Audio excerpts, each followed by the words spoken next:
muna tayo sa Aderes Flea Market. Makabibili rito ng samot-saring isda at fresh seafood.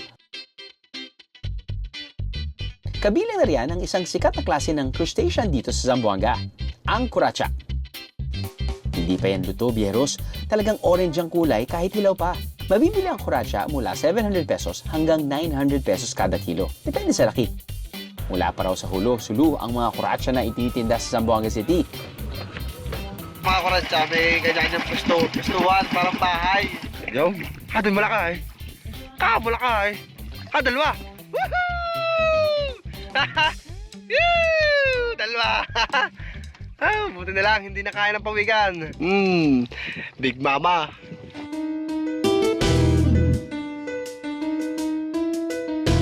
Isa ito sa mga sikat na pagkain sa Zamboanga City dahil perfect na kapares daw nito ang Alabar sauce mula sa isang restaurant dito. Ang Alabar sauce, madalas din nilang gamitin sa iba pang putahe. Alright mga biyero, after nearly 10 years, nagbabalik tayo dito sa restaurant na ito. At alam mo, pag sinasabi nilang kuracha, posibleng hindi ko maaalala kasi ang kuracha ay talagang kakaibang crustacean. Iba nga talaga, no? Kapag meron kang titikman, biglang memories come rushing in. So yes, naalala ko yung sauce na to.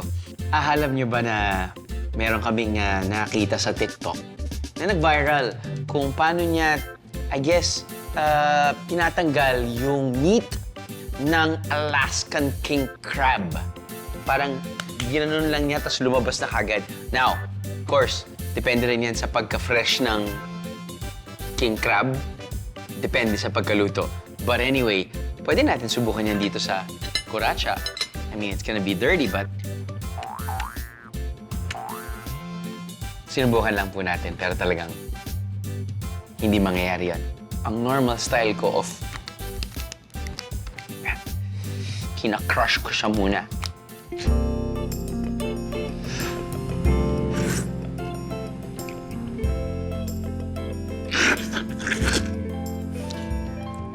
ASMR, di ba?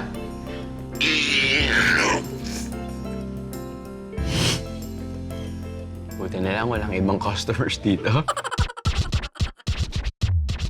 So yeah, after your savory dish, kailangan ng dila mo yung medyo something sweet. So, lychee pineapple shake.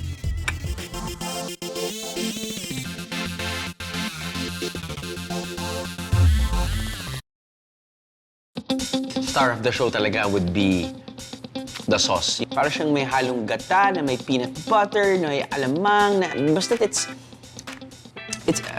I mean, anything, basta gata-related, alam mo naman tayo dyan, paborito natin yan eh.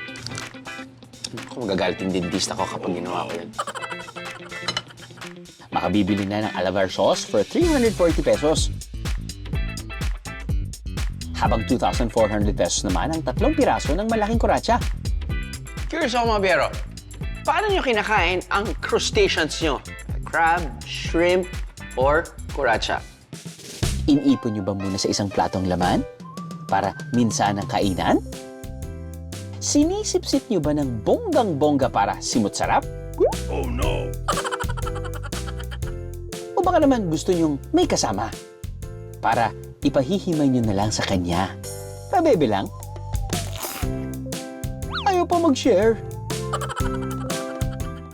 Chabacano ang pangunahing salita nila dito sa Zamboanga City. Kapag narinig to, kapansin-pansin ang impluensyang Kastila. And buti nila, meron tayong kaibigan na local dito, si Roch. Roch, buti nila, buti ka napadaan ka. At parehong kulay yung shirt natin. Pa talaga. Correct.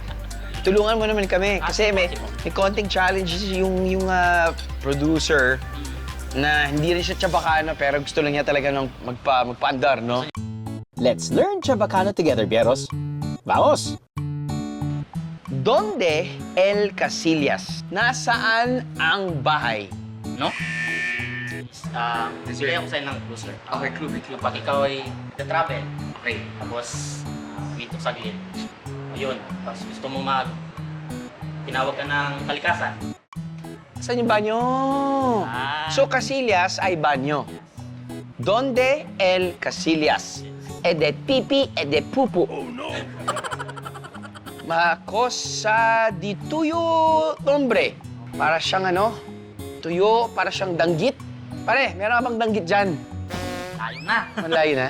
Baga yung kaibigan mo. Kaibigan mo, bago mo kakilala. Bago mo kakilala. Bago mo lang siyang kakilala. Yes, bago mo siya kakilala. Okay. Tapos gusto mo malaman, Mas gusto kong malaman anong ano, kasarian niya? hindi. Hindi. Anong pangalan mo? Yun. Ayun! Dispensa kumigo. Sorry po. Tama? Parang humingi ako ng dispensa. Parang ganon. Kwanto el pasahe? Magkano yung pamasahe? Yes! Aki lang, pabor. Pero, Water, please. yan, pero Hindi rin? nandun na yung favor. Favor, Oh, favor. Hindi to aqua. Aki. Aki talaga ang pag... Aki lang, pabor. pag nagta-travel ka, tapos nandun na yung destination mo, ano sabihin mo sa driver? Para po. Yun. Maria. Salamat sa'yo. Hindi rin. Layo. Pwede? Layo talaga. Ang taper de iyo, sabihin nun is, nawala na ako. Pag ikaw na mamaneo, Ikaw ako taperde iyo. Oo. Pero hindi mo sasabihin yan sa asawa mo. pwede. Hindi mo pwede sabihin sa asawa mo. Kailangan. Oh, Okay pa? Okay pa? Taperde iyo? No. Pero, salamat po. thank you. Or ano ba sa Chabacano ang salamat? Muchas, gracias. Yan lang. Gracias, Roach.